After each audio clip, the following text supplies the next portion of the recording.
Great. So, greetings from not Tokyo. This is Daisuke, and this is another impromptu live stream from my hotel room.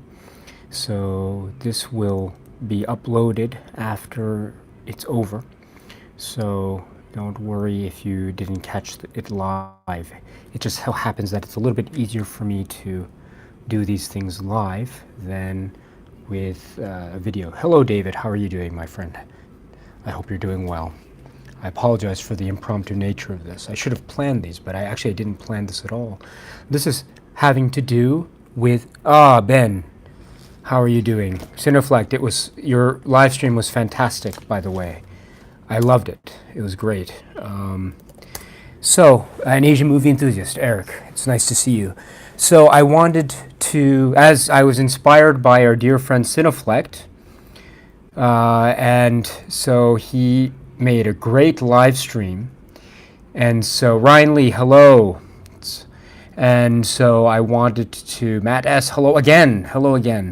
And so, I wanted to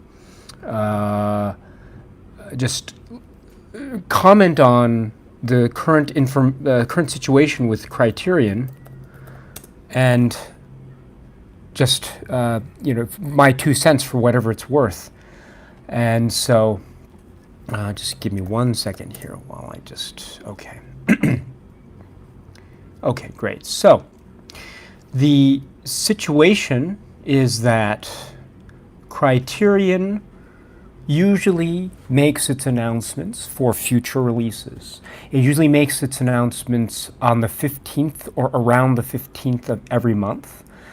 So it just so happens that the 15th fell on a Monday and there was no announcement. And then the 16th came around and there was no announcement. However, Criterion did send out a tweet saying that they would make an announcement on the 17th, which was Wednesday 17th, which is today. But now it's, I think, almost the end of the day New York time. And so we can probably, or I think actually then Criterion then announced today or made a tweet today saying that they will make an announcement tomorrow. So check out for further updates tomorrow. So tomorrow being the 18th. And so, Matthew McNichol, hello, how are you doing, my dear friend? It's nice to see you. And so, with that in mind, my friends, we have a little bit of I wouldn't call it necessarily a situation per se, but it's just yes, Asian movie enthusiast, I'll get to that in a second.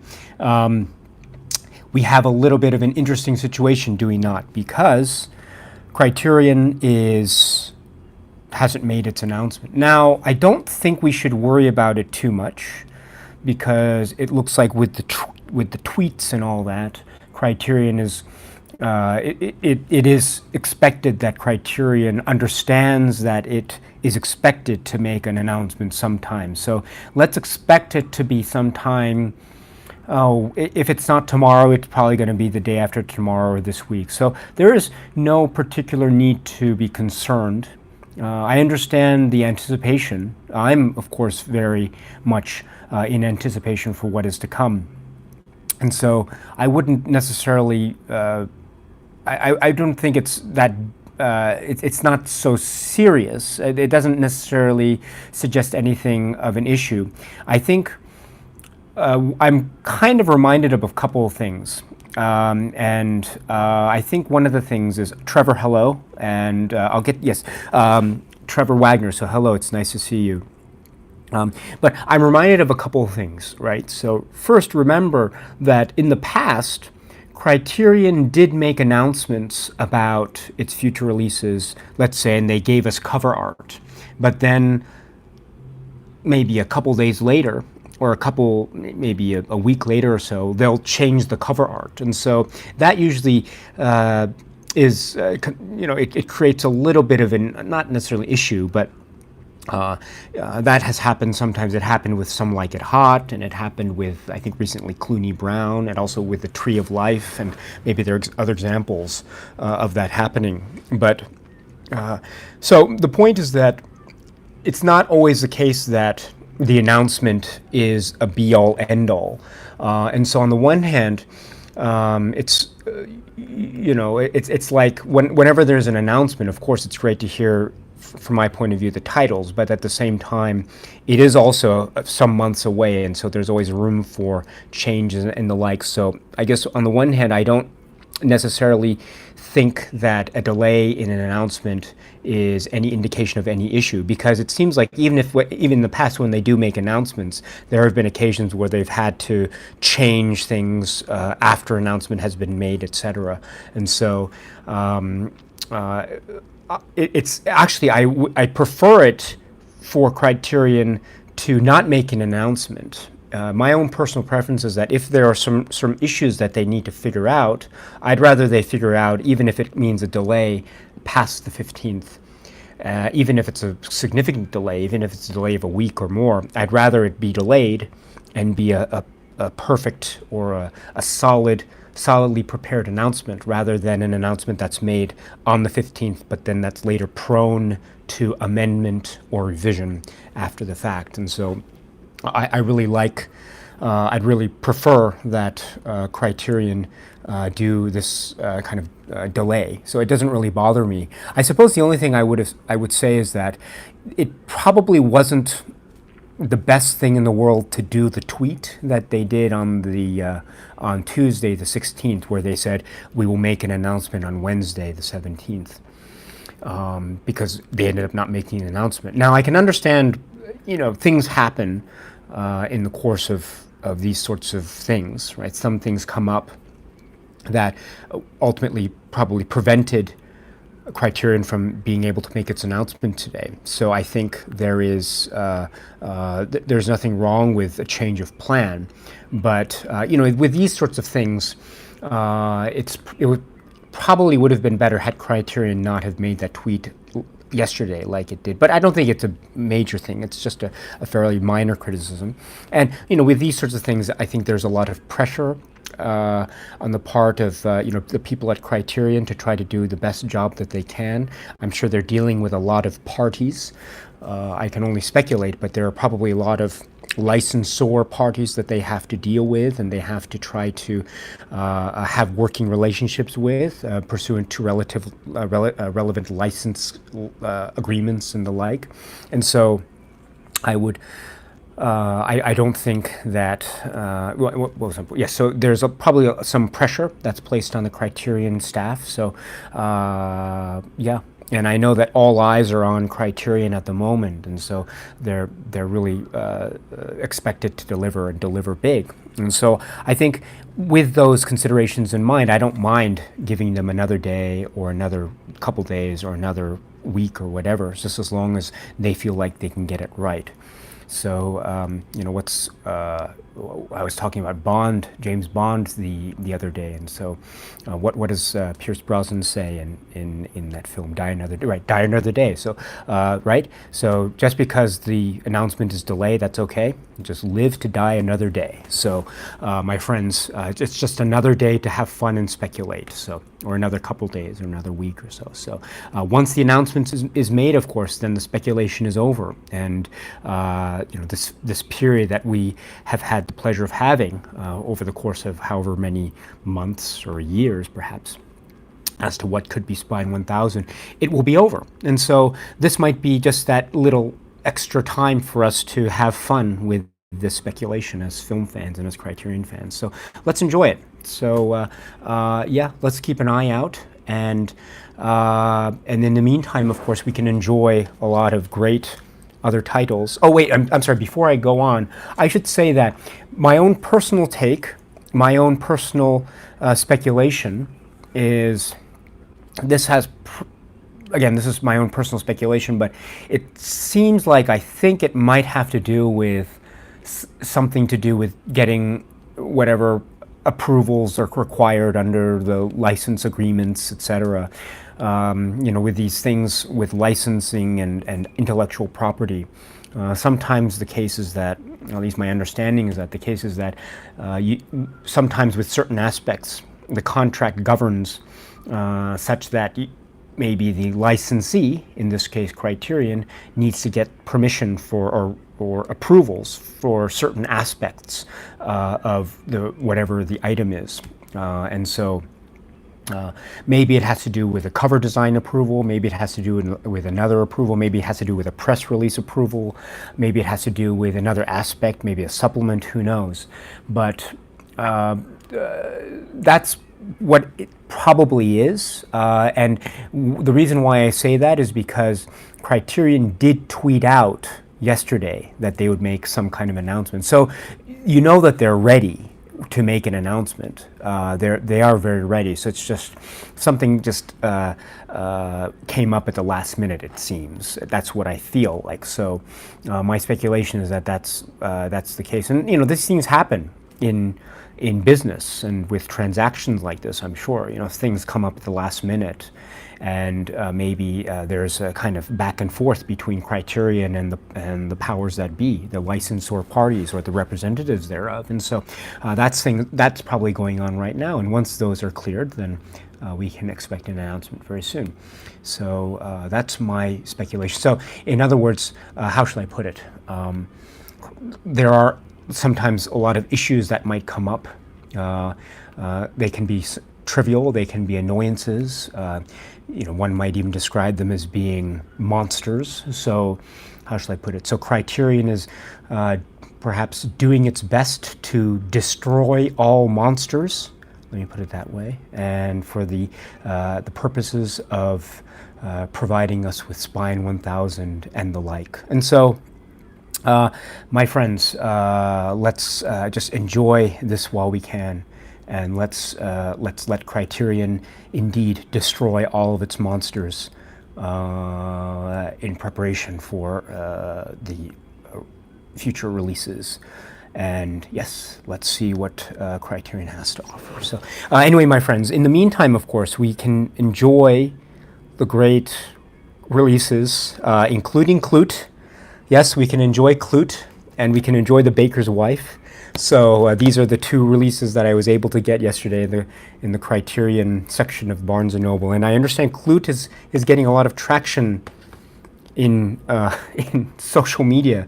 So yes, Klute, and you know, I know people were refreshing the page. I know I was, and I was getting a lot of like Klute and Pedro Almodovar, and I was going to the coming soon page, and it was that Blue Velvet. So that's all in my mind. So I get it. I get what's going on here. And yes, I mean, I hope that this puts Klute ultimately in the sort of positive spin conversations going forward, because it really is a great film. I just got this, so I haven't had a chance to dive into any of this. I haven't even ripped the plastic off yet, but this is yes. I mean, if the film is any consideration, then it's really worth checking out. And so I'm looking forward to this one very much. And indeed, The Baker's Wife. This one too, I haven't had any time here to watch any of these Blu-rays. So, but I can't wait to get into these. So, very much so. And yes, I know this is an important aspect to Criterion, but look at this cover here. This is a very great cover design. It's really great. So I'm just looking forward to this. So yes, I hope that Klute, yes, gets a lot of positive spin out of all this. I know it's getting a lot of attention, but yes, hopefully when things maybe settle down, once the announcement is made, people can sort of appreciate the releases. And of course, right, this is great because we're not just talking, I think, we're not just talking about Spine 1000. We are talking about other titles that will be released by, or will be announced by Criterion around that number. So this should be a very exciting time. So maybe we can expect certain things. I know our dear friend Cineflect in his live stream was championing the film The Devils for Spine 999, and that's, I think, a very that's something that has been championed by, I think, a lot of people, but Cineflight, I think, made a particularly good case for it. Oh yes, my dear friends, it's nice to see you all. But what was I? And then the idea of 999 666 and that's, I think, very great. I would love to see The Devils, but released by the Criterion Collection. I think I've mentioned this before, but in a proper release, because that film has not been treated as well as it should be in home video releases, and so I would love to see that released. And if it's not, then would Criterion do another 666 999 connection? I don't know. I mean, what are some 666 999 films? I'm sure there are 666 films, the connotation being related to the devil. So I think we can, I think some people have mentioned hopes to see, for instance, The Exorcist or The Omen, with their sort of connections with the devil. And I think those films are very interesting. I think there's also, maybe, isn't there a 666 connection in the film Pulp Fiction, right? The briefcase, right? So I don't know, I think that might be an interesting one. I don't think it's going to happen, but Pulp Fiction, incidentally, was released on Criterion Collection Laserdisc. So it's not as though there isn't a Criterion Collection connection. There is, in fact, and so that might be interesting. And even though Pulp Fiction might not realistically arrive to the current Criterion Collection DVD, Blu-ray catalog, it does suggest that perhaps I do feel that Criterion, the team at Criterion, is earnestly and to the best of their abilities, they're trying to update the Criterion Collection Laserdisc catalog to the extent that they are able to. And so we see a lot of upgrades, in other words, Laserdisc titles that are now turning into current DVD or Blu-ray releases. And we saw that with Polyester, we saw this with Magnuson Ambersons, Shampoo, etc. And we also see Criterion release films that we understand that they had planned to release back in the day on Laserdisc, but for whatever reason those plans fell through. So films like Blue Velvet, I think, had been planned to be a Criterion Laserdisc, but it never turned out the way it did. But now we have Blue Velvet, of course, and it's a glorious release from Criterion back in May, right? So there you go. So let's hope and pray, and yeah, let's hope that things progress forward as always. And I think we can expect a lot from Criterion and their high excellence standards. So with that in mind, my friends, there is that. Yes, and so what was I going to say? Oh yes, so let me just now very quickly just go through the chat. I don't want to spend too much time here because I know everyone is very busy. So let's see here. So Ryan Lee, hello, and let's see. Big W Studios, hello, and Koth, hello. Yes, Koth is engaged in a conversation about Ho Xiaoqian films, which is wonderful. Yes, it would be. I did mention this before. City of Sadness, I don't think has ever had a proper release with English language support, as far as I can tell. I do have, there's a great Japanese DVD of that, which I have, but that has no English language support, unfortunately, for those who need that. Oh, Night Loner Film Reviews, happy birthday! Happy birthday! Okay, my friends, let us all take a moment and wish our dear friend Night Loner Film Reviews a really warm, lovely, happy birthday. So Night Loner Film Reviews, I don't know if you recall, my friends, but Night Loner Film Reviews provided a great question to me some months back, right? About, do you remember this? About forever films. So, what are your forever films? And this question was one that I was given the permission by our dear friend Night Loner Film Reviews to give a video response to, and I think it was I was very surprised. So many responses from many viewers about this question. So, what are your forever films? You know, films that you can call them your favorite films, but they don't have to be necessarily. They can be films that you might want to watch all the time, but not necessarily. But they'll always occupy some place in your heart for forever. And so this is a kind of great question. And so Night Loner Film Reviews, my dear friend, thank you so much for providing that excellent question. And it generated a lot of responses. And so, you know, we have you to thank for that. And so please, I hope you're well. And please enjoy yourself.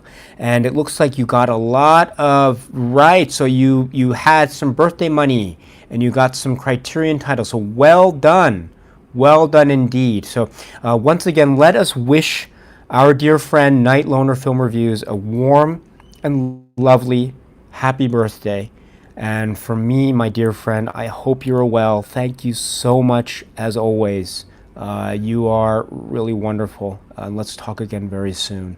And you got to make some videos about the reviews. You got to let us know what you think of these films that you got. So we look forward to that very much with high anticipation. So Night Loner Film Reviews, much love and appreciation to you.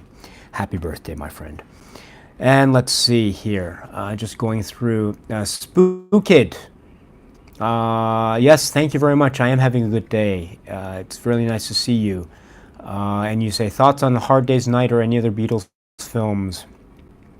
Hard Day's Night. I really want that sweater that Victor Smedley wears in Hard Day's Night. I've never been able to find a sweater like that.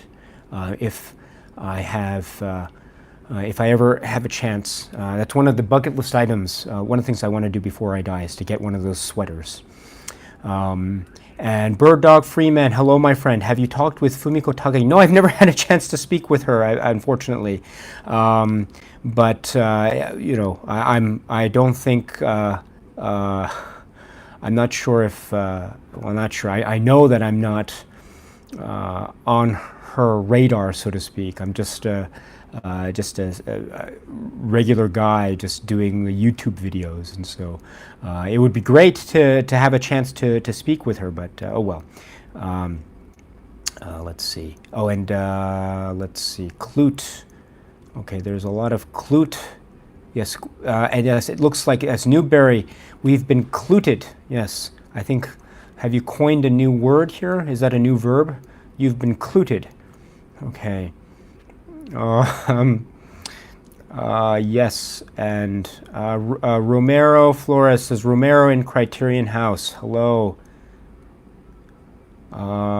Yes. You know, I should do. I really should do a video about these glasses. You know, I get comments sometimes about glasses. Half of them I would say are complimentary, and the other half are like, oh, they look dumb, you know. The glasses are key because they are the key to, you know, they aren't my everyday glasses, but these are the glasses I wear that to make me feel good because they always remind me of George Romero. And you know, whenever he was interviewed, not early on in his career perhaps, but maybe later in his career, he'd have these huge, giant glasses on, and I thought those are the coolest things in the world, worn by one of the coolest filmmakers, one of the filmmakers who gave me so much joy when I was a kid. So many scares and thrills, and whenever he had interviews, he was so laid back, and he was just. I still remember to this day when I saw the documentary on the making of Dawn of the Dead, and they were talking about where he was asked about, or he's talking about the use of the schmaltzy music, the schmaltzy music for his particular cut of Dawn of the Dead, and very famously, he used like the gonk and all that stuff, and how sometimes it swells in this really weird melodramatic music in some points, which is basically music that he used from an audio library, And then I loved his response in the documentary. I don't know if it's on that huge, I think, Anchor Bay DVD set, and he says, and the music swells or something, and he says, "How can you live without that man?" That is the best comment I think anyone's made in any sort of making of documentary, because sometimes those making of documentaries, they can be good, but they can be a little bit stuffy, they can be a little bit too overly congratulatory, "Oh, this guy was a really great filmmaker. Oh, I loved working with him. Oh, that's not right."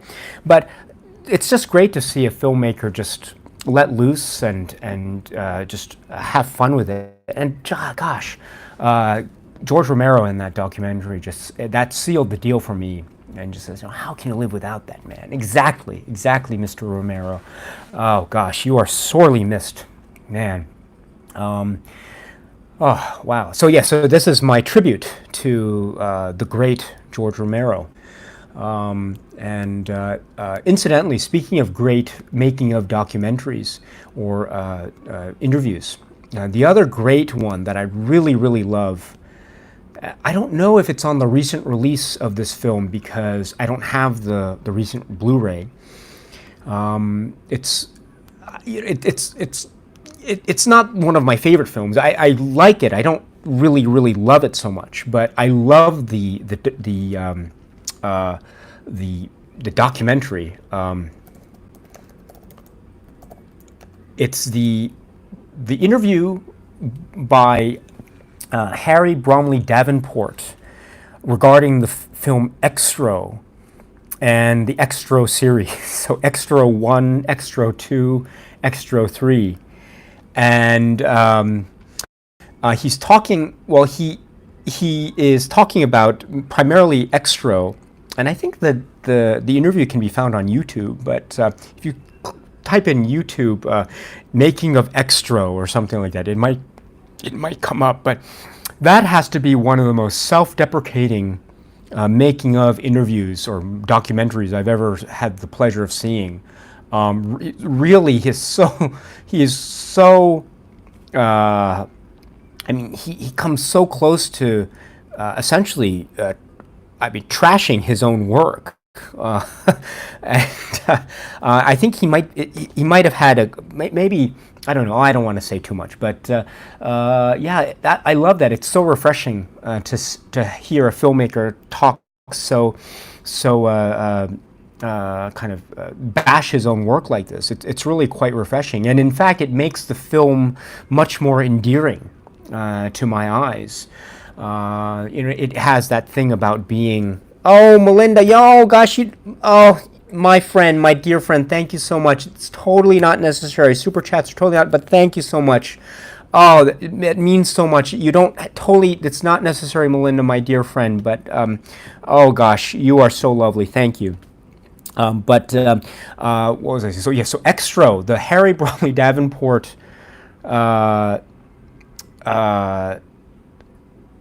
interview on Xtro, and in particular his comments about Xtro 2, I think were very interesting, very interesting indeed. So, but yeah, Xtro and Xtro 2, and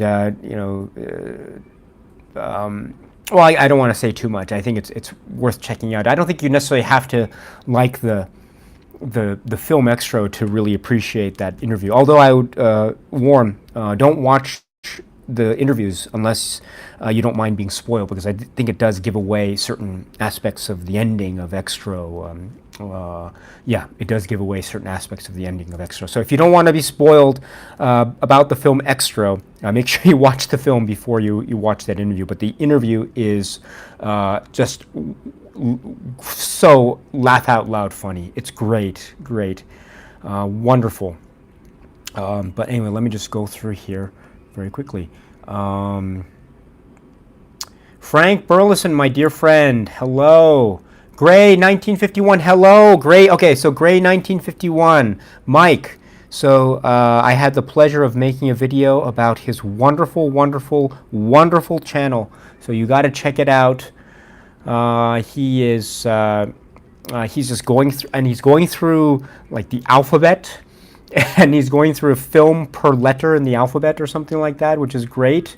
I think he's up to R, is that right? R for Reefer Madness, I think. Please correct me if I got my details wrong, but yes, Reefer Madness. So that's great. Oh gosh, one of these days you and I have to meet. That would be wonderful. Crapping Cat says they're waiting. They're just waiting. They meaning Criterion, are just waiting for. Whoops, lost it there. They're waiting for the final licensor approval on their Ghoulies box set. Ghoulies. Yes, you know I saw Ghoulies 2 before I saw Ghoulies 1.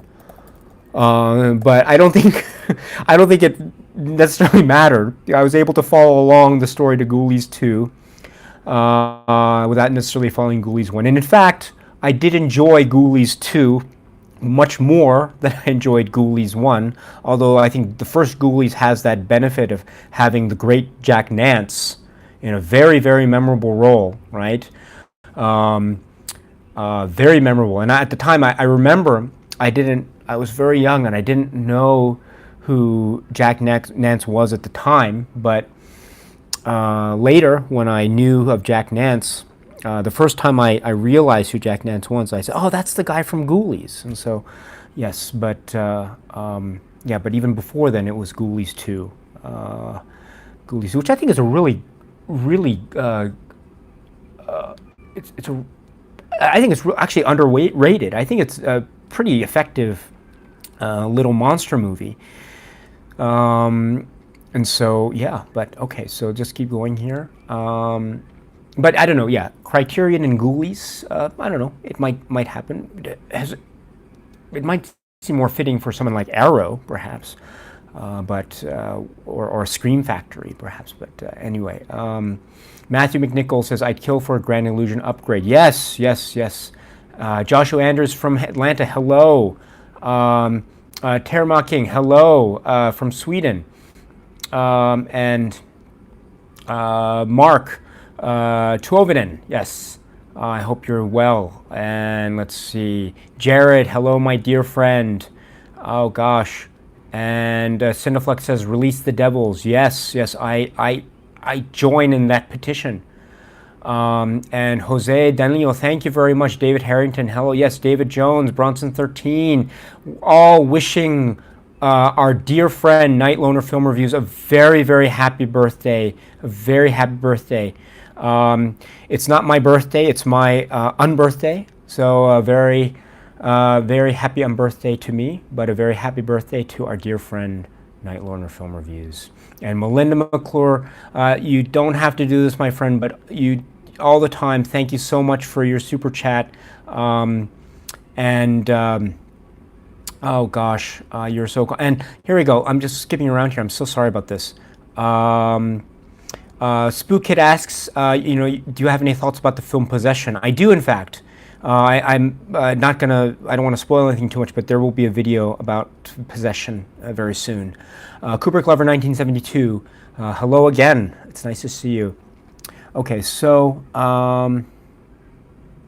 yes. Okay. Sorry, I'm skipping around here. Sorry about this. Oh gosh. Yes. So, hold on. Let's see.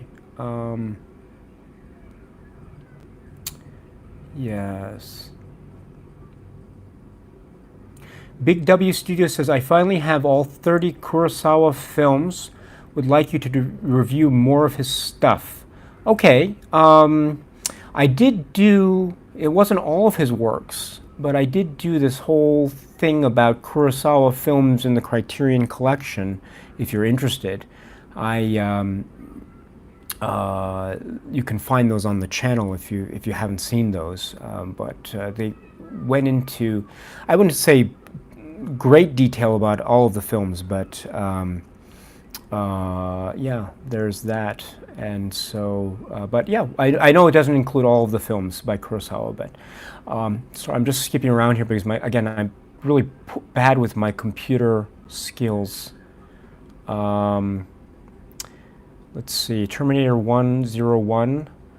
Hello. Hi, Daisuke. Would you mind doing a video on your thoughts regarding James Cameron? Very interested in what you have to say. You know, I love James Cameron films. I really do. I don't know if let's see. I think,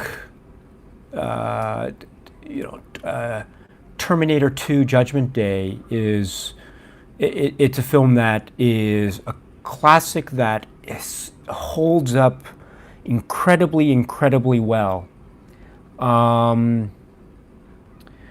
My favorite line in Terminator 2 Judgment Day is when Arnold says, I need a vacation. I love that line. I know exactly how he feels. So when he says that line, and I remember when the film came out, there was this kind of weird cross promotion. It was around the same time that the film Hook came out, the Steven Spielberg film Hook, and there was a lot of cross promotion going on, like McDonald's, Happy Meal sets and all that. And I remember there was this commercial that was shown in the US. I was in the US at the time, and there was a commercial with this little kid playing with toys somewhere, like at a pool or something, and he was saying, hasta la vista, Hook. And I remember that was so weird to my brain at the time. It was like he was using two separate film universes in the same scenario, and I thought, wow, that's really weird. But yeah, but I'm sorry. Terminator 2 is a masterpiece. Aliens, of course. I had those. Do you remember those VHS? The CBS Fox VHS. Tapes. I had Alien and Aliens, and I also had the Star Wars trilogy on VHS, and Alien and Aliens. Those are the ones that were, those are great. Those are really great. I remember Aliens. I got such a thrill. That gives me a thrill every time, and it's. Oh gosh, I must have seen that film so many times as a kid on that VHS tape. Just wore it out, and it's a film that actually means a lot to me. And James Cameron has such a great way about pacing. He knows exactly where and how much to apply, like what exactly he needs to do in order to maintain pacing. And I don't mean upping the ante every time. I don't mean exponentially adding to the thrill, but I mean he knows where to apply the thrill, and he knows where to turn it down, and he knows where to turn it up again, and he knows where to turn it down. And just what I love so much. And one of the great examples, I think, of this is in Aliens, where you have all these, again, I want to be as vague as possible, you have all these explosions, boom, boom, boom, going off in this plant, and Ripley is looking for Newt, right? And then she's found him. And then it's all these exciting explosions and countdowns, and things are about to explode, and suddenly it becomes all quiet, right? And we just get a close-up of Ripley's face, and she's looking around. You know why it's quiet? Because we realize that she has walked into the den of the Queen. So, that's perfect. And time stops, right? There's a countdown or something, but time is stopped at that moment. And it's stopped for the sake, not of the narrative, but for the sake of the tension, right? And that's what I love. That's a great example, I think, of why James Cameron is such a great craftsman when it comes to creating these wonderful entertainments that have almost a perfect pulse all the time. And right. And I remember, right, and someone's mentioning Bill Paxton in there, right, as Hudson, right, and there are so many great lines about Hudson, but I remember, like, when I was a kid watching that film, and he's like, oh gosh, I forget the line. Ripley, and he's like saying, oh, he's going into panic, and Ripley's saying, he's referring to Newt, this little girl survived with no weapons and no training. Am I right? And Ripley and Newt gives that little right, and then Hudson says, "Why don't you put her in charge?" And I thought, I mean, I was so naive in my young age at the time when I was watching the film. But then I thought, oh, are they really going to put Newt in charge of this team? That would be so cool. For a moment, I thought they were really going to put Newt in charge of the team. But of course, that's not how it worked out. That was just an expression of Hudson. But that's an example of why I love Hudson so much. But what a great film. But yeah, James Cameron, I'm sorry, so many great films. I did see Titanic in the theaters, and in fact, I was in the Barnes & Noble and I saw a Titanic Blu-ray, and I was debating whether or not to get it. I ended up not getting it, but I was debating whether or not to get it because it was, I think it's a very interesting film. I did see it in the theaters, although I did have a little issue with that film because at the time, I saw the film in the theater. I was, what was it, 97? So I would have been around 18 or so, 17, 18 perhaps. And so I was very stoic when it came to watching films in the movie theater. And I was so intent on being in the proper seat in the theater and making sure I was there at the beginning and at the end, all the way through the credits, and just not wanting to have any interruptions during the entire film experience. And I was very strict about that. I'm not like that anymore, but at the time I was very strict about that. And then Titanic is a very long film, so I decided I must sit through the entire film. But unfortunately, I don't know, it just happens in life, I suppose. I around about the halfway mark of the film, maybe a little bit less, I started to feel nature calling. I started to feel the urge to, want to go to the men's room. Maybe I had had a little bit more water. I drank a little bit more water that day. Who knows? But in any event, I felt a little bit of that urge, and so I decided I should just be patient and wait until the film is over. And after the film is over, I'll just quickly go to the men's room, and that'll be that. But it was a very long. I say that I felt that urge about halfway through the film. Well, unfortunately, the film is quite long. It's, I think, over 3 hours. So that meant that I had maybe an hour and a half, 2 hours to go until the end of the film.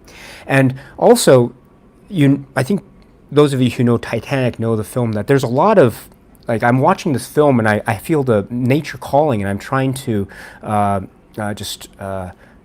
be patient, but it's very hard to be patient in that situation when you're sitting there in the dark, watching a lot of water crashing and bursting through doors and people just falling and splashing and all that stuff. So all this stuff was really quite an ordeal, actually, watching. That was a very that was an experience I don't want to repeat ever again. And so, so I had, it was, that was my Titanic experience. But about the film, I think the film was good, although I think it's probably a film that I don't think is his best film. Also, I feel the same about Avatar. I think his great films are Aliens and Terminator 2, but maybe that can be for another day. But I'm sorry, what was that? That was about James Cameron. Okay, but yes. Let's see here. Gosh, I'm sorry. I'm skipping over a lot of questions here. I'm so sorry. I don't mean to go long. Let's see. Cooper Glover 1972 says, "Were your large glasses expensive?" Not so expensive, but they weren't the cheapest either. I got them in a store here in Tokyo, or not here in Tokyo. I got them in Tokyo. I'm not in Tokyo now, but I got them in Tokyo. Let's see. Spook Kid says, if there were to be another you mean David Lynch film added to the collection, which one would you personally want first?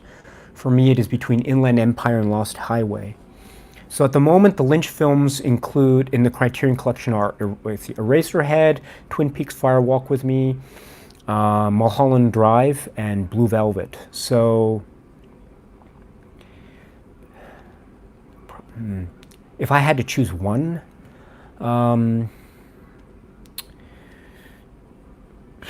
it's tough. It's very tough. I maybe actually.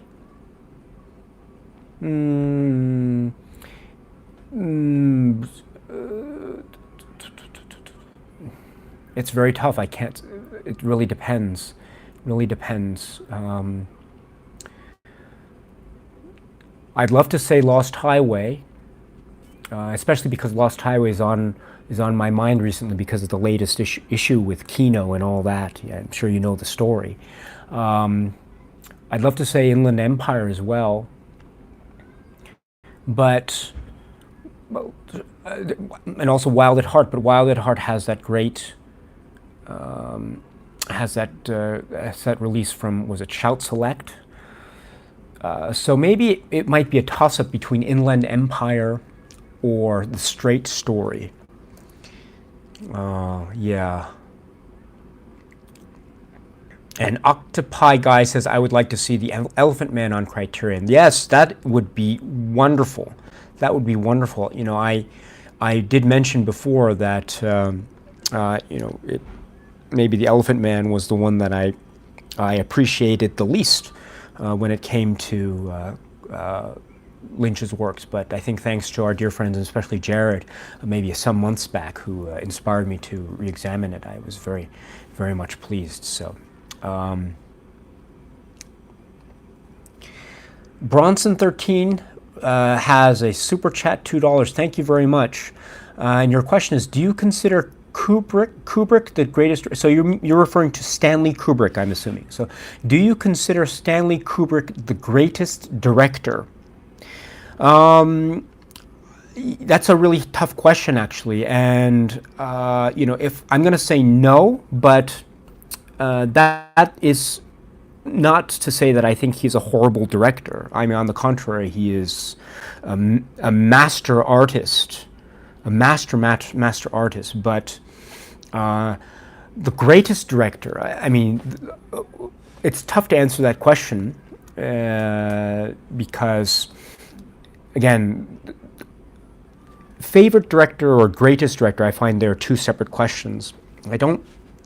And even the question about greatest director, I think, is very subjective. So, and while I really admire his works, and I find some of his works to be just amazing, of course, greatest director, it's a little bit tough for me to go that far. But again, that's my own personal take. But I do appreciate anyone who does say that he or she believes or thinks that Kubrick is the greatest director. I won't try to persuade that person to think otherwise. I think that's a very fine opinion to have. It's not necessarily as far as I'm willing to go personally, but there we go. Kyle Santos, hello, it's nice to see you. You said you've just come back from the theater, so that's great. Eric Pieper, hello. And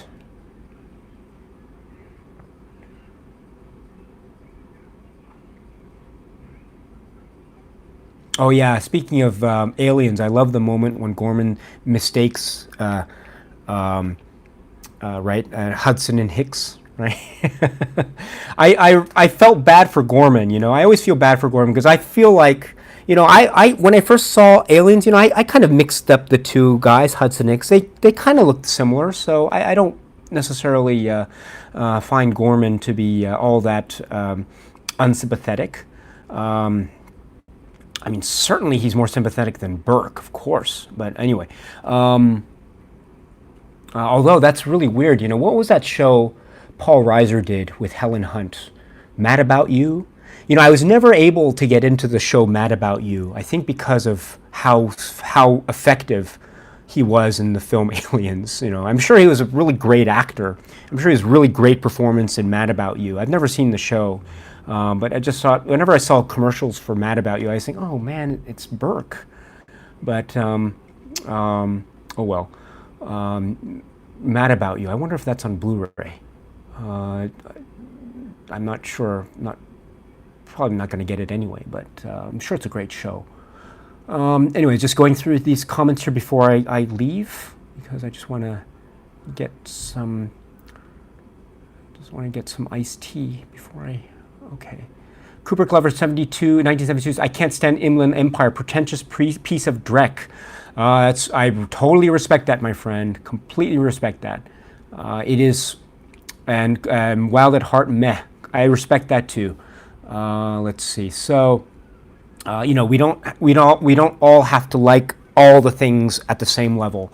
I think even great films are great because they can sustain, withstand whatever word you choose to employ. They can still appreciate negative opinions about them. I still think that makes them great or at least worthy of discussion. So completely fine to diss on the works of Lynch. That's completely fine with me. I really admire them very much, but that's a story for another day, of course. And let's see, I'm sorry, I'm just skipping around here. I'm really sorry if I'm skipping your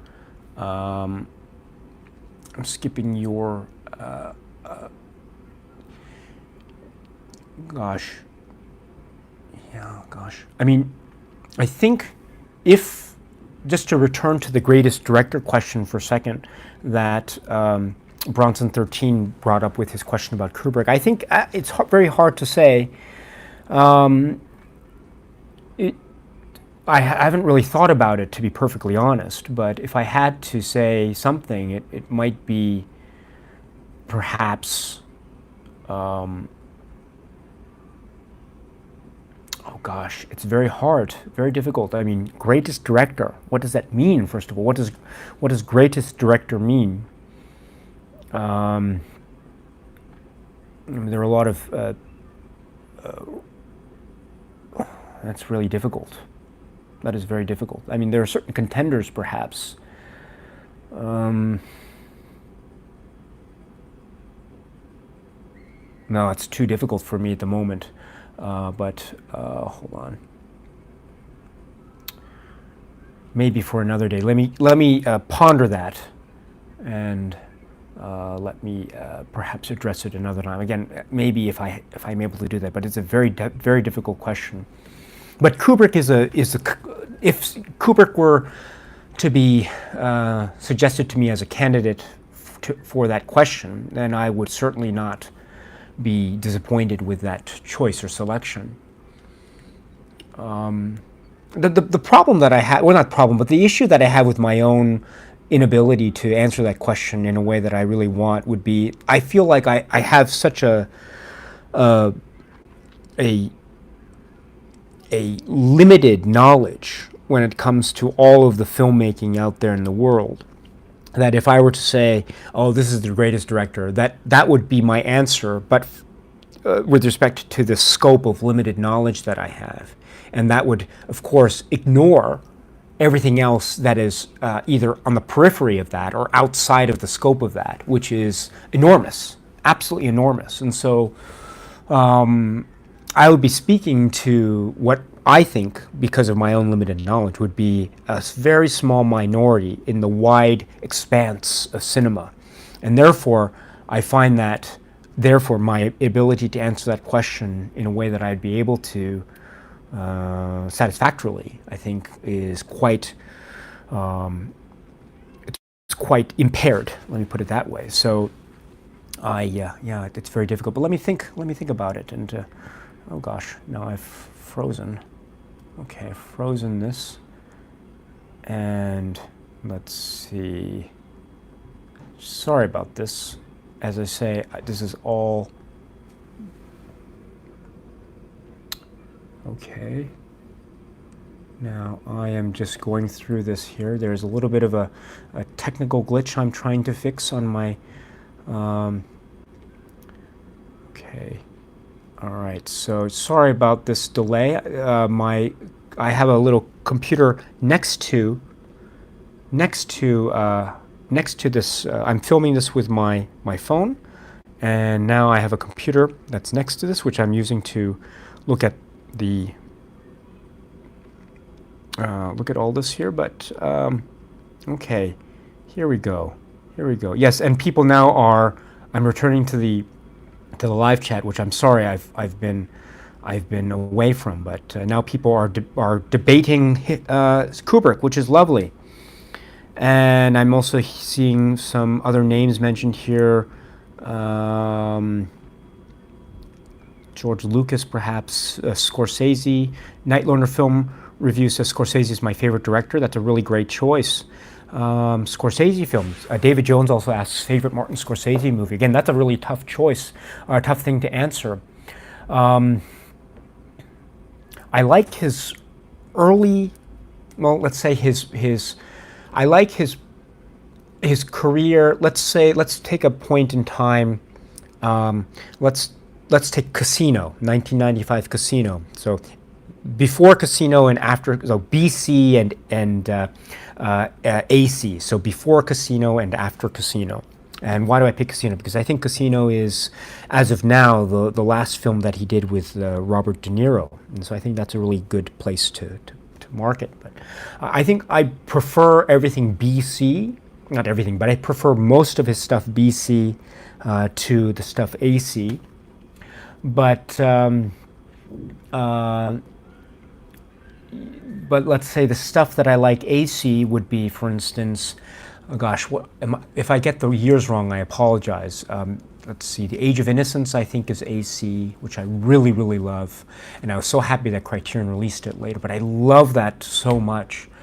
I thought Winona Ryder in that film was just remarkable. What a performance she gave in that film. But I also, what is it? Kundun. I saw that in the theater with my mom when it was released back in the day. And I think we were the only people in the theater, maybe we and a couple other people, who knows. But gosh, that was an experience. I think my mind was blown. I don't think the film itself, I think the subject matter was probably a little bit limited. I grant you that. I think it was hampered by the limited scope of its story. But I think in many ways it sort of transcended that in terms of its cinematic experience, if you know what I mean. The experience of it, I think, was more memorable for me than the actual narrative that was trying to tell. I thought that was great, and there were some really lovely moments in that film with color and sand design and the Philip Glass music compounding that. And I remember after that I got the soundtrack, which was on CD, and I just listened to that over and over and over again. I think I might have that somewhere in a box if I look carefully enough. I should look when I get home to Tokyo. But oh yes, but that's AC. But BC Scorsese work, that is before Casino, would have to be Goodfellas. That film is one of the most electrifying films that has ever been made, for a lot of reasons. I love movies that have characters that that show characters thinking, and I love movies that have characterizations where at one moment you as the viewer can sympathize with a character, but then in an instant you can suddenly become scared of that character. In other words, the characterizations change and switch, and they shift upon you. I think a great example of this is Goodfellas. Another great example at the time, I think, is Pulp Fiction. Pulp Fiction does this so beautifully, but Goodfellas does this. I mean, iconically, with the great scene with Joe Pesci, am I a clown? Do I amuse you? I'm here to make you laugh, right? Tell me what's so funny about me. Tell me, right? That scene is the key scene, right? Because it turns on a dime, and I love that so much. I love that so much about Goodfellas. Everything can just turn in an instant, and so. And that's not the only example. There's so many examples of that, right? Jimmy Conway, the way you love him and then you're scared of him, and just so many great things about that. Oh gosh, I love that film so much, and so yes, Martin Scorsese, great stuff, and that's probably my favorite use by Martin Scorsese of the the Rolling Stones song "Gimme Shelter," because he seems to like that song "Gimme Shelter" a lot. So I think that's my favorite use. Oh no, actually, I take that back. I think my favorite use of Scorsese's of the song "Gimme Shelter" is probably Casino. So, but Casino is also great. I think Casino is a gem. And I remember Casino came out in 1995, and that was the same year that Heat came out, and I thought, wow, amazing stuff. That was a great year, right? 2 top-notch De Niro performances. That was so great. And like, oh gosh, Casino. That is, right? I remember, I'm so sorry about this. I haven't thought about this in a long time, but I remember that film came out in '95, so I was still in high school at the time. And at the time, I went to high school in the United States. And I remember we were coming back from a trip or something. Maybe it was a camping trip or excursion. We were overnight sleeping somewhere, and then we were on the bus ride back. And I remember, for whatever reason, the teacher who was in charge of taking care of all the kids on the bus asked me, what movies should we watch on the bus home, right? Because it was '95, so we didn't have iPhones or anything like that, but it was just this huge TV, or maybe 2 TVs set up in this huge bus that was carrying a lot of high school kids on their way back from a camping trip. And it was a couple hours. It was a good maybe 3 or 4 hour ride. And so I and maybe someone else were just going through some video store somewhere before we were going to leave on our way back home. And the teacher asked us, what film should we watch? And I saw Casino, the 2-tape VHS set of Casino on the shelf. And I said, why don't let's watch Casino? Let's watch Casino. And the teacher said, okay, let's watch Casino. And so she agreed, and so we ended up watching Casino on this bus ride back. And I don't know if you know the film Casino, but it's a very violent film, and it has a lot of swearing, a lot of F words. So it's like every other second it's the F word, this F word, that, and I felt so bad because the teacher really relied upon my good judgment, but I felt like I let her down. On the one hand, I felt like I let her down because I gave her a film which was obviously so inappropriate to show to a busload of high schoolers, but at the same time, it was great because I had a chance to watch Casino.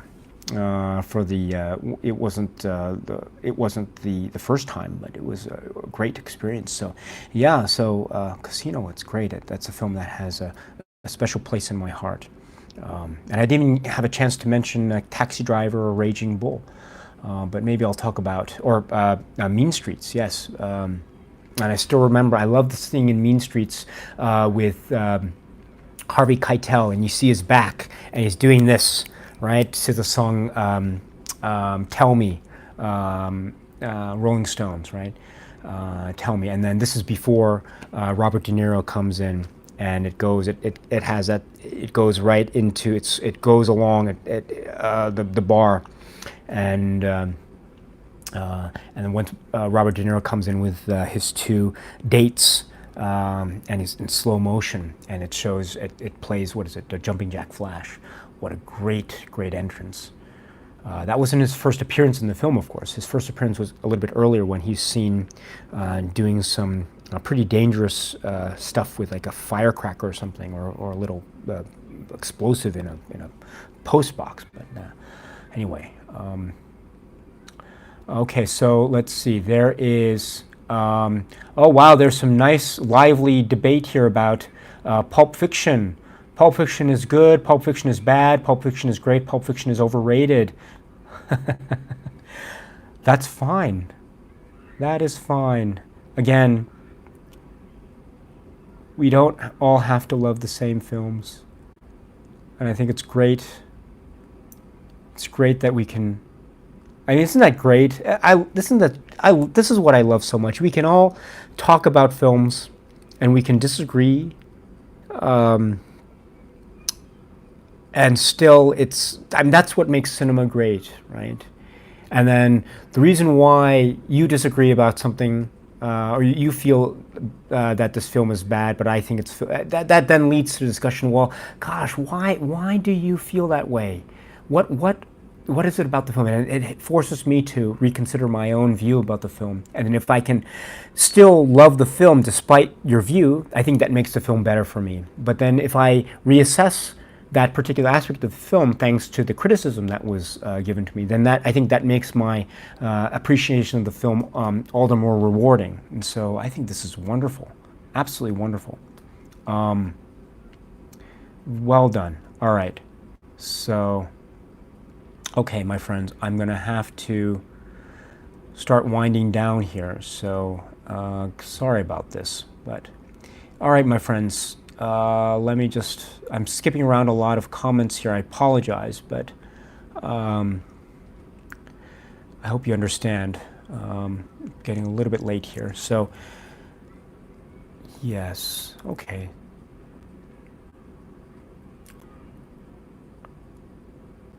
All right, my friends. So, thank you very much for your time. And let's see. So, and if I skipped your comment or question, I apologize. Again, it's just an impromptu discussion here about the current situation with Criterion. But hopefully it won't be, hopefully I'll be able to talk with you maybe same time tomorrow.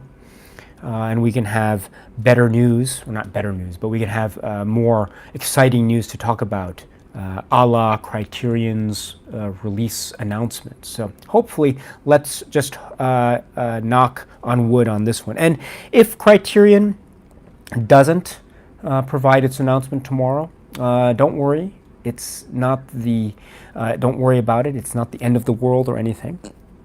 I think we can, let's try to be as patient as possible.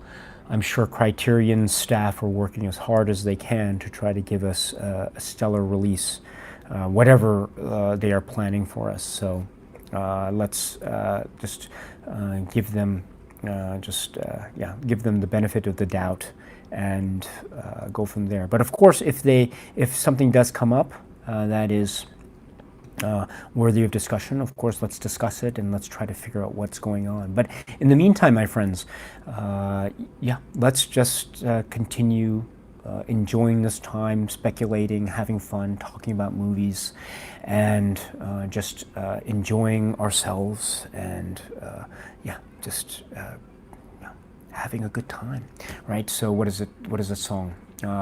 Right? Bobby McFerrin song, right? Don't worry, be happy. Exactly. Don't worry, be happy. Right? The landlord says the rent is late. You may have to litigate, but don't worry, be happy. All right. So, yes, that was my. I love that song. But anyway, my friends, please be well, and thank you very much for watching. And please, don't worry about Klute. Again, anyone who is mentioning Klute a lot, that's fine. It's your prerogative. You can do whatever you want. The internet is a free space for the most part. But remember, Klute's a worthwhile film as well. So it's worth checking out. So I haven't had a chance to check out the Criterion release yet, but it's a good film, I think. And so, I think anyone who kind of overuses Klute during this time is sort of overplaying his or her hand, and just maybe might be showing maybe a lack of appreciation for that film, because I think it's really worth checking out. You don't have to like the film, but it's certainly worth considering at the very least. So, in any event, I hope this doesn't overshadow the potential interest out there for Clute, because I really think it's a worthwhile film.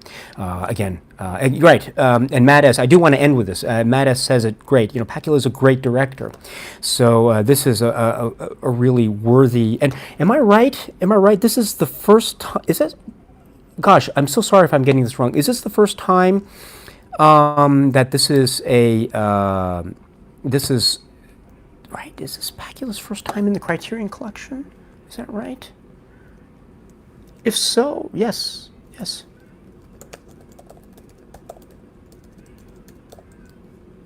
So, right, if so, then let's see. Yes, hold on. Let's see, sorry about this. I'm completely off my game here. Just give me 1 second here.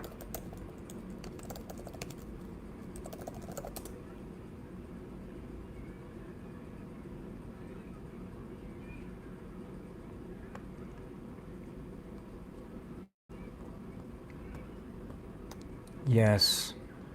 So in any event, my friends, this film, I think, release should be celebrated, but hopefully it will be.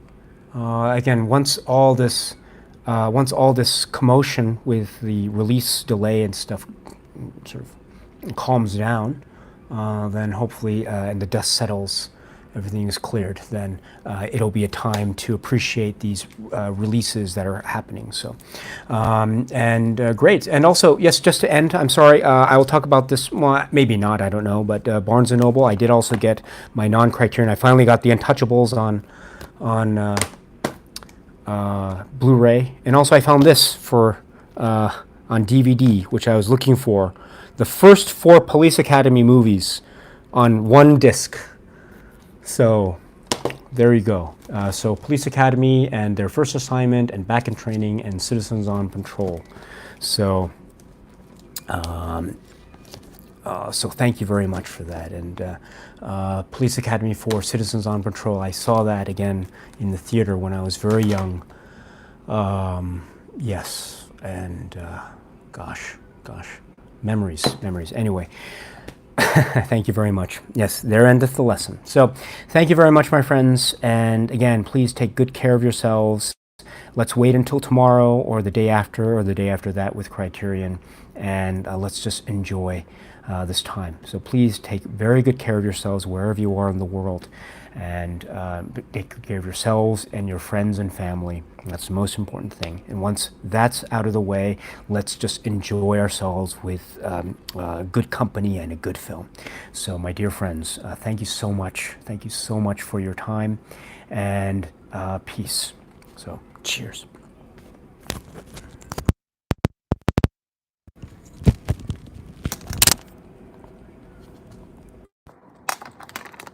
All right, thank you very much. It's a pleasure. Take care, everyone. I hope you're well. Talk to you soon. Bye-bye.